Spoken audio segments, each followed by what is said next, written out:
जय श्री कृष्णा दोस्तों, राधे राधे। दोस्तों, आपका हमारे YouTube चैनल में स्वागत है। दोस्तों, हमारे YouTube चैनल का उद्देश्य आप तक ज्ञानवर्धक वीडियो पहुंचाना है। दोस्तों, आज हम जानेंगे चाणक्य नीति अध्याय 2 श्लोक 11 से श्लोक 20। दोस्तों, चाणक्य श्लोक 11 में लिखते हैं, वैश्या निर्धन पुरुष को, प्रजा पराजित राजा को, पक्षी फलहीन वृक्षों को और अचानक आया हुआ अतिथि भोजन करने के बाद घर को त्याग कर चले जाते हैं। और श्लोक 12 में लिखते हैं, ब्राह्मण दक्षिणा प्राप्त करने के बाद मेहमान के घर को छोड़ देते हैं। विद्या प्राप्त करने के बाद शिष्य गुरु के आश्रम से विदा ले लेते हैं। वन में आग लग जाने पर वहाँ रहने वाले हिरण आदि पशु उस जंगल को छोड़कर किसी दूसरे स्थान पर चले जाते हैं। और श्लोक 13 में लिखते हैं, बुरी चरित्र वाले, अकारण दूसरों को हानि पहुँचाने वाले तथा गंदे स्थान पर रहने वाले व्यक्तियों के साथ जो पुरुष मित्रता करता है वही जल्द ही नष्ट हो जाता है।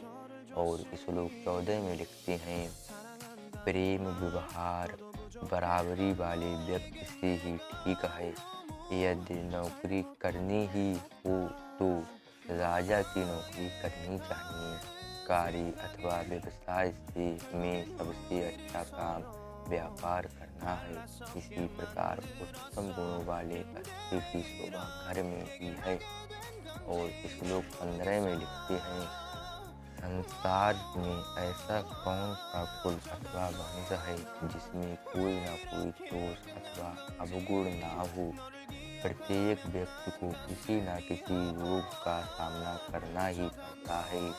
ऐसा मनुष्य कौन सा है जो वासनाओं में ना पड़ा हो, और कौन ऐसा है जो सदा ही सुखी रहता हो, क्योंकि प्रत्येक के जीवन में संकट तो आता ही है। और श्लोक 16 में लिखते हैं, मनुष्य के व्यवहार से उसके कुल का ज्ञान होता है। मनुष्य की बोल चाल से इस बात का पता चलता है कि वह कहाँ का रहने वाला है, वह किस प्रकार का मान सम्मान किसी को देता है, उससे उसका प्रेम प्रकट होता है। और उसके शरीर को देखकर उसके भोजन की मात्रा का अनुमान लगाया जाता है। और श्लोक 17 में लिखते हैं, समझदार व्यक्ति का कर्तव्य है कि वह अपनी कन्या का विवाह किसी अच्छे कुल में करे, पुत्र को अच्छी शिक्षा दे, उसे इस प्रकार की शिक्षा दे जिससे उसका मान सम्मान बढ़े, शत्रु को किसी ऐसे व्यसन में डाल दे जिससे उसका बाहर निकलना कठिन हो जाए, और अपने मित्र को धर्म के मार्ग में लगाए। और दोस्तों, श्लोक 18 में कुछ ऐसा लिखते हैं, दुष्ट व्यक्ति और सांप, इन दोनों में से किसी एक को चुना हो तो दुष्ट व्यक्ति की अपेक्षा सांप को चुनना ठीक होगा, क्योंकि सांप समय आने पर ही काटेगा, जबकि दुष्ट व्यक्ति हर समय हानि पहुंचाता रहेगा।